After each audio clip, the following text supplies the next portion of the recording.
parler du packaging et puis de l'évacuation de victimes avec une civière SCED.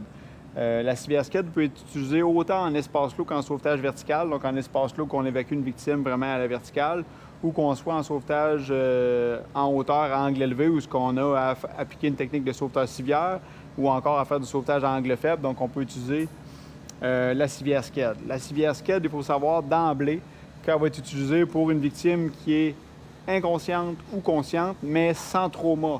Donc on ne peut pas mettre une victime qui souffre de trauma à l'intérieur du SCED. Ce n'est pas un dispositif d'immobilisation en soi. Donc qu'est-ce qu'il faut faire à ce moment-là? C'est utiliser soit une planche dorsale ou un SPECPAC, l'insérer à l'intérieur pour évacuer notre victime. Donc bien important, la civière SCED n'est pas un dispositif d'immobilisation spinale.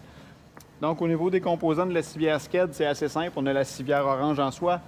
On a nos sangles noires qui vont servir d'ajustement pour notre victime. Donc, ils vont servir à sécuriser notre victime autant au niveau du corps qu'au niveau des pieds. On a également la sangle jaune ici qui sert d'ajustement au niveau de la tête pour protéger le visage et la tête de notre victime et qui sert en même temps pour convertir la civière SCED en traîneau. Donc, si on voulait tirer notre victime sur une surface plane, on pourrait. La civière SCED est prévue pour ça. Également aussi d'intégrer dans notre civière SCED, on a des poignées de transport, donc on en a 4, des poignées de transport pour pouvoir transporter la victime à l'anche. Une dernière composante aussi qui fait partie du SCED, eh bien, c'est le cordage qui fait partie, qui est une des parties les plus importantes lorsqu'on va faire du levage, surtout au niveau vertical.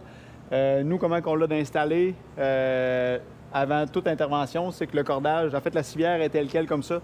Les sangles noires sont déjà prémontées.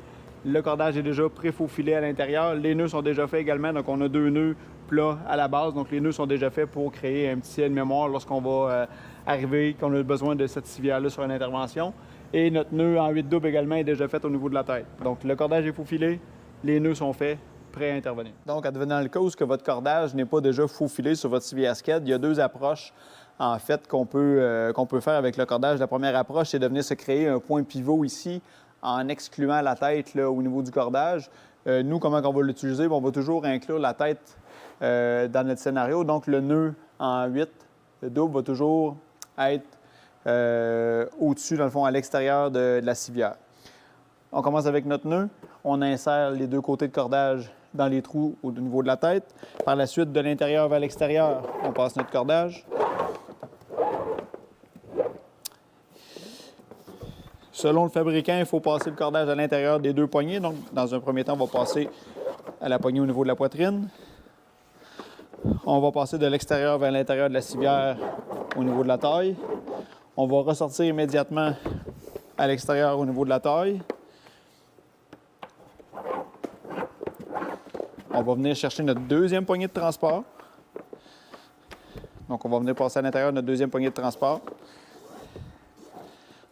On va retourner à l'intérieur de la civière et on va terminer notre passage de corde.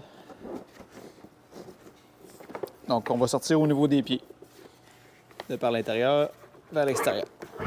On a détaché les sangles de la civière. On a inséré notre victime à l'intérieur. Donc, on va commencer en équipe de 2. Là, je vais le faire seul pour vous la démonstration. On le fait en équipe de 2. On serre les sangles de haut en bas. Par la suite, on va terminer avec les pieds. Puis on va terminer après ça avec nos nœuds en prenant le mou dans notre cordage.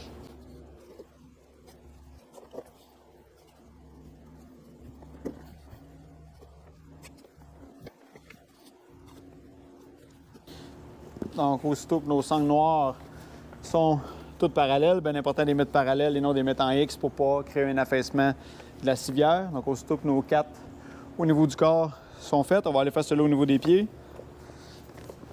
On peut toujours sécuriser les pieds de la victime avec le sac de SCED. On peut le mettre au niveau des pieds si la victime n'est pas très grande. Venir sécuriser, venir donner un petit peu plus de confort au niveau des pieds de la victime.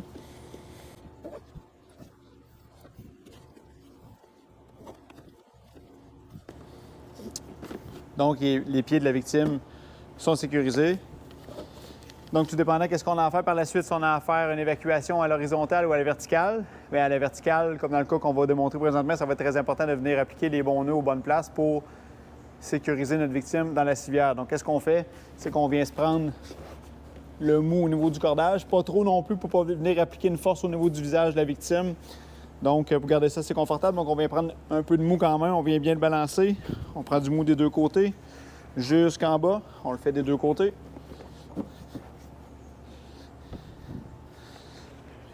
Jusqu'en bas.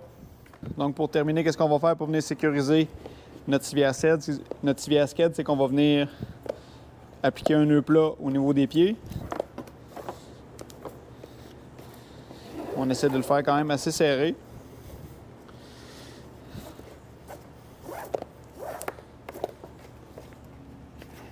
Prendre le plus de mou possible. On est le serré. Par la suite, pour sécuriser notre nœud plat, on va venir en faire un deuxième au niveau des poignets. Donc, de l'extérieur vers l'intérieur, on applique un deuxième nœud plat pour venir sécuriser notre civière sked.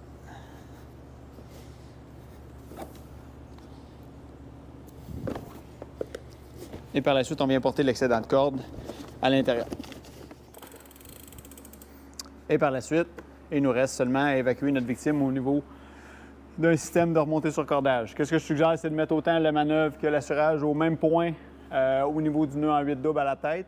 Donc, si jamais on veut utiliser également la civière sked au niveau de l'horizontale, donc il est possible de le faire à l'aide des sangles prévues à cet effet. Donc, on a des sangles de levage qui sont prévues pour lever la victime à l'horizontale, la civière à l'horizontale. Donc, on a une sangle qui est prévue pour aller au niveau de la tête, qui va venir s'insérer dans le fond par le dessous, dans les portions qui sont comme en angle ici à l'oblique.